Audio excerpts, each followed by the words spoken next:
ಚೈನಾದಲ್ಲಿ ಸಾಕು ಪ್ರಾಣಿ ಬರೀ ನಾಯಿ ಬೇಕಷ್ಟೇ ಅಲ್ಲ, ಹಾವುಗಳು ಇಲಿಗಳೆಲ್ಲ ಸಾಕ್ತಾರೆ. ಹಾವು ಇಲಿಗಳನ್ನ ಕೂಡ ಇಟ್ಟಿದ್ದಾರೆ. ಇಲಿಗಳಿದೆ, ಹಾವುಗಳಿದೆ. ಇಲ್ಲಿ ಇಲಿ ಸೌತೆಕಾಯಿ ತಿಂತಾ ಇದೆ. ಮತ್ತೆ ಇಲ್ಲಿ ನೋಡಿ ಹಾವು ಕಣಪ್ಪ, ಇದು ಸಾಕಕ್ಕೇನೆ, ಇದು ಸಾಕೋಕೆ ಹಾವು ಇಟ್ಟಿದ್ದಾರೆ ನೋಡಿ. ಇಲ್ಲಿ ಏನು ಅದ್ರದ್ದು ಪೊರೆ ಬರ್ತಾ ಇದೆ, ಅದು ಸ್ಕಿನ್ ಆಚೆಗೆ ಬರ್ತಾ ಇದೆ ಅನ್ಸುತ್ತೆ ನೋಡಿ. ಇಲ್ಲಿ ಚಿಕ್ಕ ಮರಿ ಹಾವು.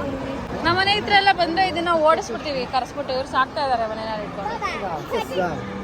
ಬರೀ ಇಲಿಗಳು ಹಾವುಗಳು ಅಷ್ಟೇ ಅಲ್ಲದೆ ಇಲ್ಲಿ ಅಂಟೆಗೊದ್ದ ಮತ್ತೆ ಏನೇನೋ ಬರ್ತಾವಲ್ಲ, ಆವರಾಣಿ ಅಂತೆಲ್ಲ, ಅದನ್ನು ಇಟ್ಕೊಂಡಿದ್ದಾರೆ. ಮತ್ತೆ ಬಿಗ್ ಲಿಸರ್ಡ್ ಅಂತ ಬರ್ತಾವಲ್ಲ, ದೊಡ್ಡ ದೊಡ್ಡ ಪಲ್ಲಿಗಳು.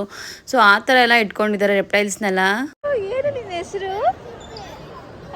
ಏನು ನಿನ್ನ ಹೆಸರೇನು? ಎಷ್ಟು ಚೆನ್ನಾಗಿದೆ ನಿನ್ನ.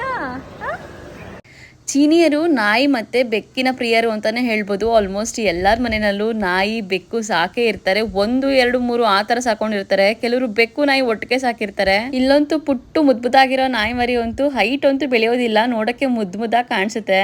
ಈ ನಾಯಿಗಳ ಬೆಲೆ ಎಲ್ಲ 25,000 18,000 ಆ ಥರ ಇತ್ತು. ನನಗೆ ತುಂಬ ನೋಡಿದ್ದು ಮುದ್ದಾಗಿ ಕಾಣಿಸಿದ್ದು ಅಂತಂದರೆ ಇಲ್ಲಿ ಒಂದು ನಮ್ಮ ಕೈ ಅಷ್ಟು ಬರೋ ಅಷ್ಟು ಒಂದು ನಾಯಿದು, ಜಾಸ್ತಿ ಬೆಳೆಯೋಲ್ಲ, ಹೈಟ್ ಅಷ್ಟೇ ಇರುತ್ತೆ ಆಲ್ಮೋಸ್ಟ್.